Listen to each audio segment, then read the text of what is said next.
ఈరోజు తెలంగాణ రాష్ట్రంలో ఎక్కడ చూసినా కూడా నిర్బంధ పాలన కొనసాగుతా ఉన్నారు. మహిళలకు సీఎం రేవంత్ రెడ్డి గారు అధికారం రాకముందు కోటీశ్వర్లు చేస్తా అని చెప్పి వాగ్దానం చేసి, అదే విధంగా 2500 రూపాయలు ప్రతి మహిళకి ఇస్తా అని చెప్పి ఇంకా అనేక రకాల 420 హామీలను చెప్పి అధికారంలోకి వచ్చిన తర్వాత ఈరోజు ఆశా వర్కర్లు మొన్న వారికి మీరు చెప్పినటువంటి మేనిఫెస్టోలో మాకు రావాల్సినటువంటి మీరు ఇస్తా అని చెప్పినటువంటి 18,000 రూపాయలు, అదే విధంగా కొన్ని న్యాయమైన డిమాండ్లు పరిష్కరించాలని చెప్పి వారు శాంతియుతంగా నిరసన తెలిపినందుకు వారిని ఇష్టం వచ్చినట్టుగా పోలీసుల దమనకాండ కొనసాగడం జరిగింది. అదే విధంగా రాష్ట్ర వ్యాప్తంగా ఎక్కడ చూసినా కూడా ఆశా వర్కర్లను గృహ నిర్బంధం చేసి వాళ్ళను ఒక క్రిమినల్స్ లెక్క చాలా దుర్మార్గంగా ఇళ్లలోనే అరెస్ట్ చేసి కొంతమంది పోలీస్ స్టేషన్లో పెట్టి వాళ్ళ ఫోన్లు కూడా గుంజుకోవడం జరిగింది.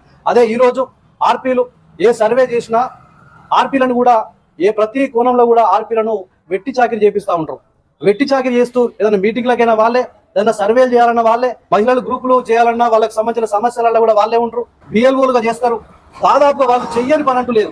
అటువంటి ఆర్పీలకు, మా మహిళా అక్కలకు, చెల్లెళ్లకు ఈ ప్రభుత్వం ఏర్పడక నుంచి 10 నెలల నుంచి వారికి ప్రభుత్వం నుంచి జీతాలు ఇవ్వలేదు అంటే మహిళల మీద వీళ్ళ ఉన్నటువంటి నీతి మనకు కనబడతా ఉంది. ఎందుకంటే మహిళలను కోటీశ్వర్లు చేసుడు పక్క పెట్టు, మా బతుకులు బాగుపడాలని, మా బతుకులు కనీసం మీరు కష్టం చేసినటువంటి జీతం కూడా మాకు ఇవ్వకపోతే ఎట్లా అని ఈరోజు హైదరాబాద్ లో ఆర్పీలు అందరూ కలిసి శాంతియుతంగా నిరసన తెలుపుతామని బస్సులో పోతా ఉంటే ఈరోజు గోదావరికి చెందినటువంటి రామగుండం మున్సిపల్ కార్పొరేషన్ సంబంధించినటువంటి మా ఆర్పీ అక్కలందరినీ కూడా సిగ్నల్ దాటిన తర్వాత ఒక చెక్ పోస్ట్ వద్ద వారిని అరెస్ట్ చేయడం జరిగింది. వారు రోడ్డు మీదనే బస్సులు పెట్టుకొని ఇప్పటిదాకా బ్రేక్ఫాస్ట్ లేదు, ఏం తినకుండా వాళ్ళు తీవ్రంగా ఇబ్బంది రోడ్డు మీద కూర్చొని వాళ్ళు నిరసన చెప్తా ఉన్నారు. అంటే ఇటువంటి పరిస్థితి ఒక రామగుండంలోనే కాదు, తెలంగాణ రాష్ట్ర వ్యాప్తంగా కూడా మా ఆర్పీ సోదరీమణులందరినీ కూడా ఎక్కడికక్కడ అరెస్ట్ చేసి హైదరాబాద్ కు వారు శాంతియుతంగా నిరసన తెలిపే అటువంటి హక్కును కూడా కాలరాస్తా ఉన్నారు. దయచేసి మా ఆర్పీలకు కానీ, అదే విధంగా ఆశా వర్కర్లకు కానీ మీరు చెప్పినటువంటి వాగ్దానం నెరవేర్చాలని కోరుతా ఉన్నాం. ఆర్పీలకైతే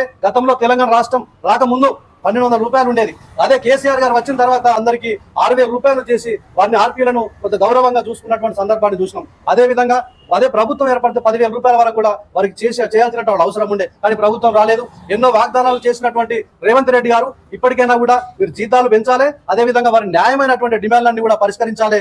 వారికి మీరు చెప్పినట్టుగానే ఖచ్చితంగా 1వ తారీఖు నాడు ప్రభుత్వ ఉద్యోగులకు ఏ విధంగా అయితే వాళ్ళకి జీతాలు వస్తాయో అదే విధంగా ఇదే ప్రభుత్వంలో వాళ్ళు కూడా ప్రభుత్వంలోనే మీకు సంబంధించిన ప్రతి పనిని కూడా చేసి పెడతా ఉన్నటువంటి ఆర్పీలను కూడా వారికి ప్రభుత్వ ఉద్యోగులు లెక్కనే మీరు అనుకొని వారికి కూడా తప్పకుండా వారికి 1వ తారీఖు నాడు జీతాలు చెల్లించాలి. అదే విధంగా ఆశా వర్కర్లకు కూడా వాళ్ళను కూడా తగిన న్యాయంగా వారికి మీరు చెప్పినటువంటి వాగ్దానాన్ని నెరవేర్చి వారికి కూడా 18,000 రూపాయల జీతాలు కూడా ఇవ్వాలని ఈ సందర్భంగా మేము రామగుండం పక్షాన బీఆర్ఎస్ పార్టీ నుంచి డిమాండ్ చేస్తా ఉన్నాం.